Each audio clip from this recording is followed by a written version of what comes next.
Now we are going to study about a special type of two-dimensional motion which is called a projectile motion.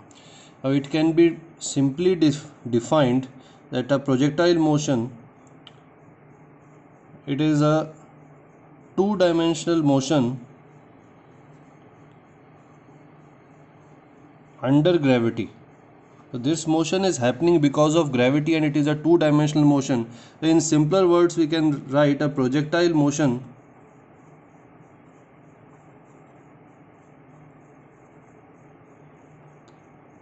is just a motion of a thrown particle at a certain angle. The meaning is that suppose in our practical life we must have seen that if we throw a ball or a stone, then it will go like this.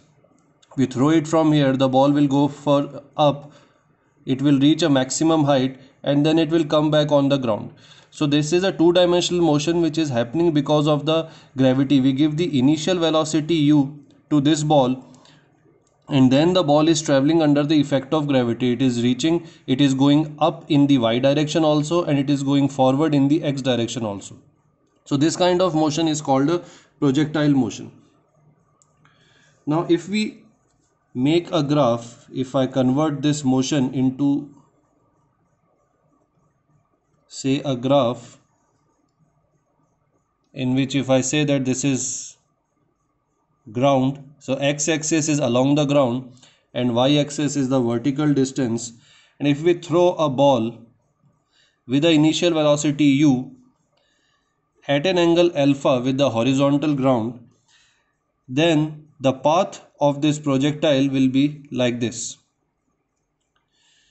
Now here we can see that u can be divided into two components. The initial velocity that is given to the projectile is divided into two components, one which will be along the x-axis. This can be written as ux and it will be u cos alpha, and another one which will be in the along y-axis uy and it will be equal to u sin alpha. Now if the projectile is going like this, and if you carefully notice, then it is nothing but a combination of two very simple motion that we have already studied in detail. If you consider only motion in x direction, then we can see that the body is moving with velocity ux in horizontal direction. In some time it will cover this much distance from O to say A. It will cover this distance in some time by traveling with this velocity. So it is a simple one dimension motion along x-axis. Now another thing is, as the projectile is moving up, it is going like this, and it will reach a certain maximum height at which the final velocity at that height vy will be equal to 0. At this height there will be some maximum value of y that is being covered, some maximum height achieved. Now if you look at this motion carefully, then as the projectile is moving up, as the particle is moving up, its value of y is increasing. It reaches the maximum value, and then as it is coming down, the value of y is coming down again. So it is nothing but a motion like this which we did under the free fall. So along y-axis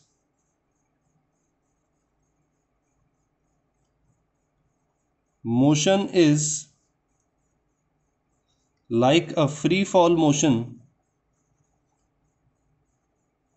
under gravity which we studied, and along x-axis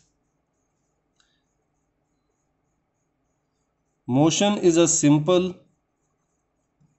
one-dimensional motion. When we combine these two effects together, then we get a projectile motion. So if we analyze only these two separately, we can easily find out all the parameters that are related with this projectile motion. Now another important thing about projectile motion is the acceleration due to gravity. Now as the projectile is moving up, and we know that g is always in the downward direction, so you can see that the value of g is only going to affect the value of y.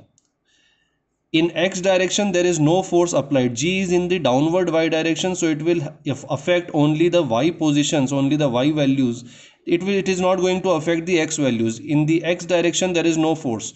So since there is no force in the x direction, that means the acceleration along x direction will be equal to 0.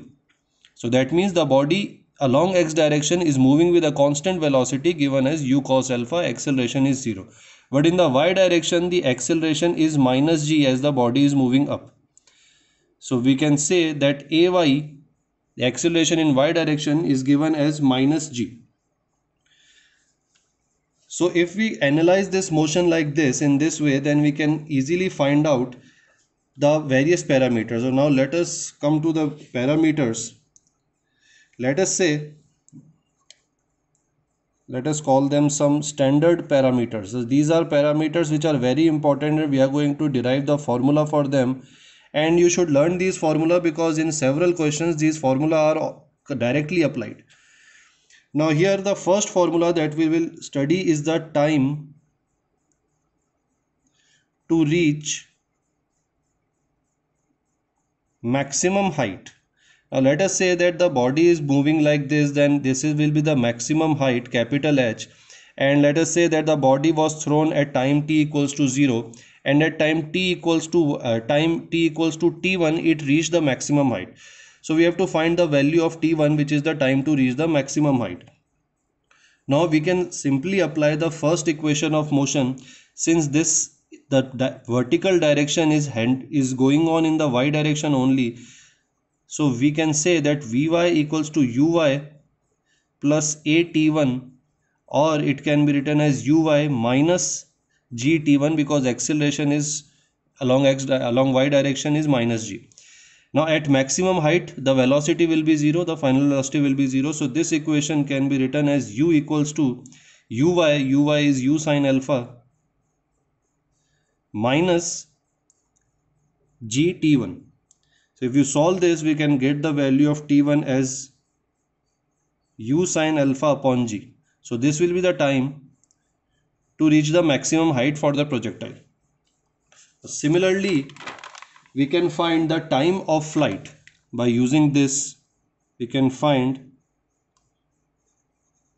time of flight. Time of flight means the total time for which the projectile was in air. So it is from here it started, it went to maximum height, and then again came back to ground. So what is the total time? This total time is called the time of flight. Now we have already studied that in such kind of motion, time of ascent equals to time of descent. That is, the time taken by the body to go to the maximum height will be equal to the time taken by the body to come back from that height to the ground. So if we write time of flight as capital T, then time of ascent, which is the time required to reach the maximum height, we just calculated it, so it will be T1, and the time of descent will also be equal to T1, so it will be T1 plus T1 or 2T1. So time of flight will be equal to 2u sin alpha upon G. So this will be your formula for time of flight. Now for the next thing, the maximum height, next we are going to calculate the maximum height that is achieved. Now this maximum height can be calculated just by using the motion along y-axis, because the height is measured along y-axis. We do not need x-axis for height. So just by calculating the motion along y-axis we can find the maximum height attained. Now the particle is projected. We can assume that to reach the maximum height the particle is projected upward in the vertical direction with an initial velocity of u sin alpha, and it covers a distance h till its final velocity becomes equal to 0. So that is Vy equals to 0. So for this,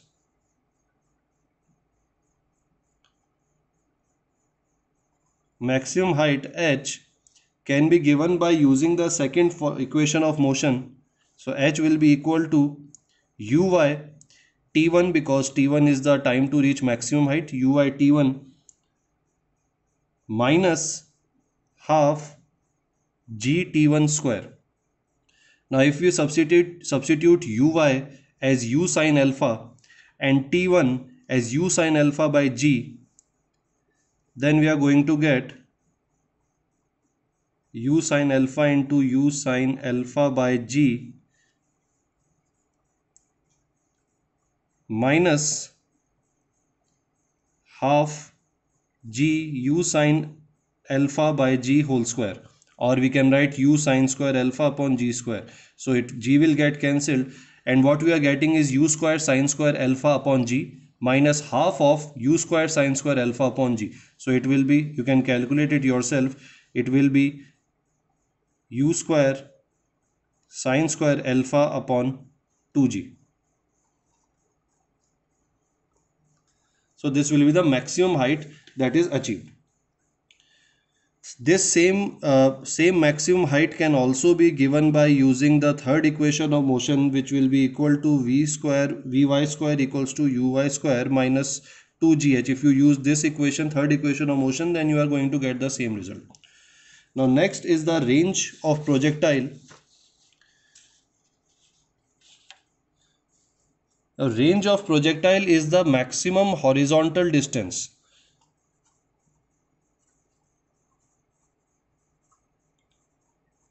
range of projectile is the horizontal distance traveled by the particle. So I'll write it here. It is the horizontal distance traveled by particle. So that means if we come back to this diagram, the horizontal distance is OA. This is the horizontal distance. We are going to calculate the motion along horizontal axis, that is the x-axis, and that means that y-axis is not important for calculating the range. We just need to follow the x-axis. Along the x-axis, the velocity is u cos alpha, and it is the uniform velocity, the acceleration is 0. So we can simply use the formula for distance. So this will be equal to range, capital R, will be equal to the velocity along x-axis, which is u cos alpha, multiplied by the total time. The total time of flight, what is the time taken to cover OA? Time taken to cover is the total time of flight. So here we can use this value, total time of flight, as time. So this will be equal to u cos alpha, and capital T is 2u sine alpha upon g. So this will come out to be, and we can use trigonometric identity here. This is 2 cos alpha sine alpha, 2 cos alpha sine alpha. This is, we know that it is sine 2 alpha. So we can use this here, and we will get u square sine 2 alpha upon g. This will be the value of range. So these are some standard parameters that are required to define the projectile motion. Make sure that you remember all these formula, and you also understand how they are calculated, because these formula will be directly applied to the numericals.